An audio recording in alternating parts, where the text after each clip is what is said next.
I know it's time when I see you guys with radios and cameras and recorders. You know that the alarm goes off. You know it's football season, and we're excited. I brought Darren McFadden and Weston Dacus with me. We've had a tremendous summertime workout with our guys, according to our strength coach. Very, very good. And, of course, it's a year-round thing now. With summer school and freshmen that we can pay for school now, it's year-round. So we're excited about the season.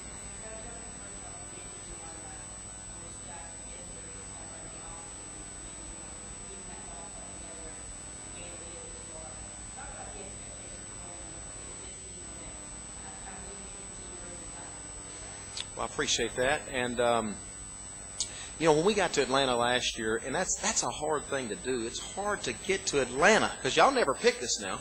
So it's hard to get there, and our guys tasted it. It felt like they tasted that game of almost victory. And so you want to get back there. And so we go by the work ethic, and you go by how you attack the winter program. And that's what they've done. They've done a great job in January of attacking, trying to get stronger and faster. I have a guy like Marcus Monk, who's such a leader, who could have gone pro, stayed, and boy, he's been a leader for us, and I'm really proud of him. And Darren McFadden, Felix Jones, Peyton Hills. Arkansas has never had a backfield like that. And then the unselfishness of those guys, it makes you proud. So the expectation is high in our camp.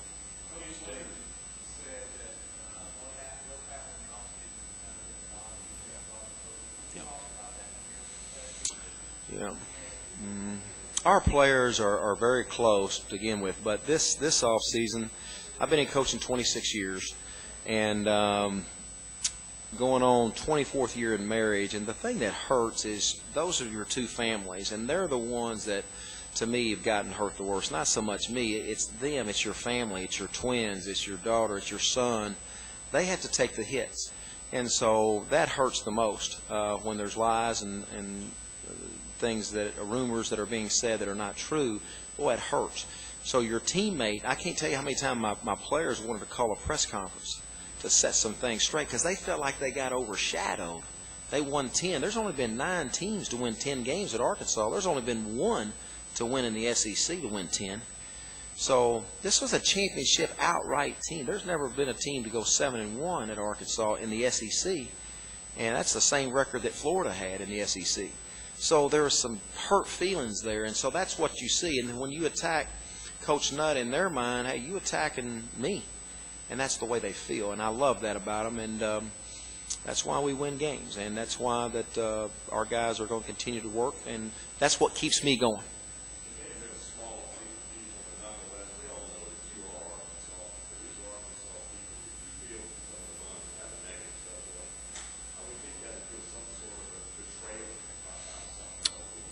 You know, I did. Being born and raised there, and it was hurtful, and you did feel that. I had a great visit with Jermaine Taylor not too long ago from Arkansas, and he got criticized a couple of weeks, and he said, "I don't understand. I don't know how you do it." And I'm from Arkansas. All I've done is embrace Arkansas, and now they're coming at me. Well, what are they doing? You know, and we had a good discussion. But you're right. You feel that, but then when you get a letter or an email, or you don't hear what I hear. I don't get to listen to the radio all the time, thank goodness.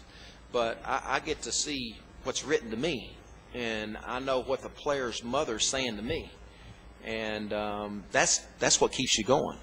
We never had this many commitments in July. We got 14 commitments. We never had that many.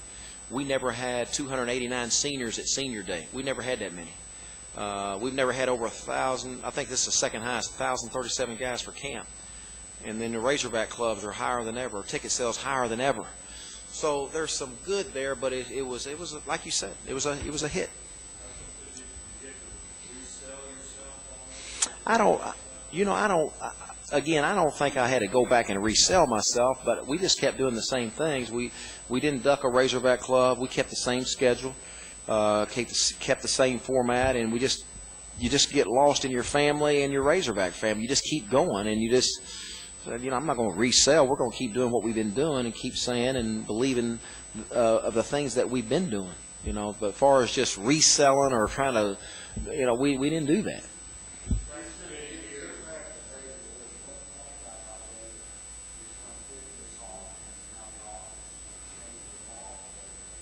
David Lee is a tremendous quarterback instructor. I think he did a lot for Tony Romo, took him to the Pro Bowl.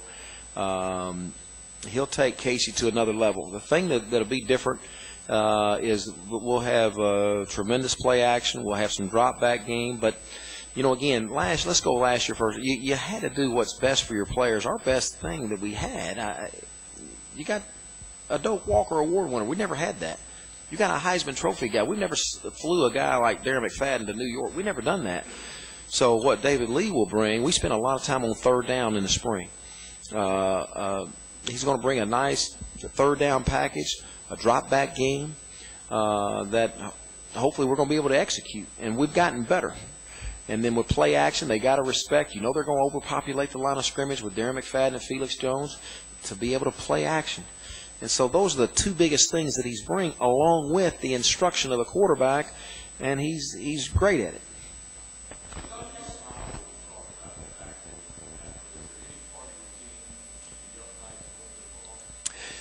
Here's what keeps me up at night. We don't lose juniors too often. This is our second time to lose 2 at a time. That's disruptive. When you lose the SEC the leading sack getter, Jamal Anderson, that's disruptive. Now, I can put another guy out there, Malcolm Shepard. He's going to be really good. But what happens and what goes unnoticed right now is who's behind him. See, Malcolm Shepard was behind Jamal. That's what I expected this year. I expected Chris Houston to be out there, and I like when Chris Houston's on the field, I'm like this. Because he cuts the production in half of their top. Meacham in half. Sidney Rice in half. Dwayne Jarrett in half. I know that. So you lose those two different men. Lose a Sam Olajubutu, Keith Jack. You lost 4 or 5 difference makers. So now, who are those guys? That's what you're asking. Who are those guys? I got Marcus Harrison in the middle. I love him. Ernest Mitchell in the middle. You got an Antoine Robinson who got intercepted the pass in the Florida game. Chris Wade, Malcolm. I need a little bit more depth. Need depth.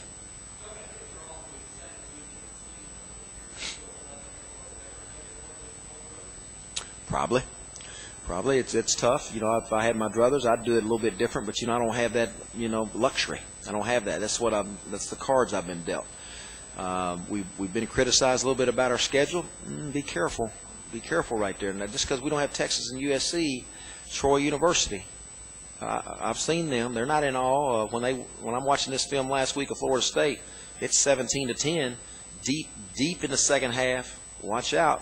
Well, they've been to stadiums. They're not in awe of Florida State Stadium or Arkansas Stadium. They got athletes. And sometimes these athletes have been turned down by Auburn and Alabama. And so there's a little bit more to play for. So to answer your question, you got the first game, and that's going to be a good game, and then you got an off week and you go to Alabama.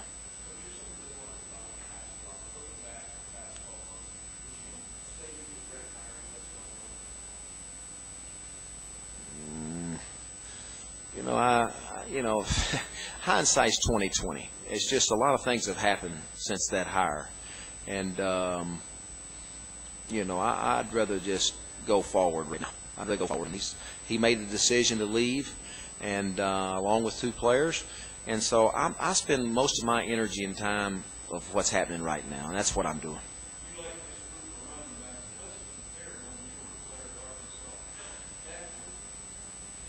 Yeah.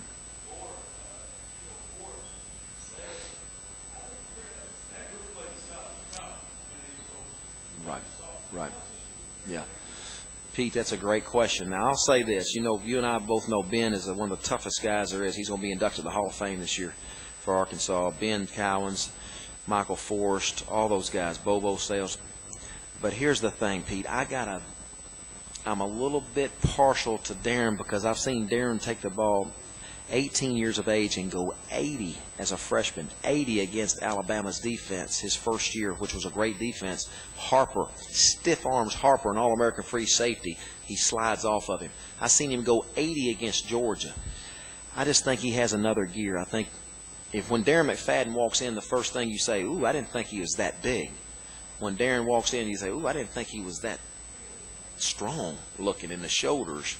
And then when you see him live, he has another gear. He can take it the distance. So I'm a little bit partial. I think Darren's just a notch up, but they're great backs. Last question. Peyton Hillis. If we had Peyton Hillis the last 3 games, I don't think we would have had as much off-season turmoil. That's what I believe. That's how valuable he is. When you lose your last 3, it adds to whatever problems you're going to have. Peyton Hillis is that big of a difference maker. He is a ball player, punt returner, catcher, blocker, does a lot. He's valuable. Would have made a lot of difference.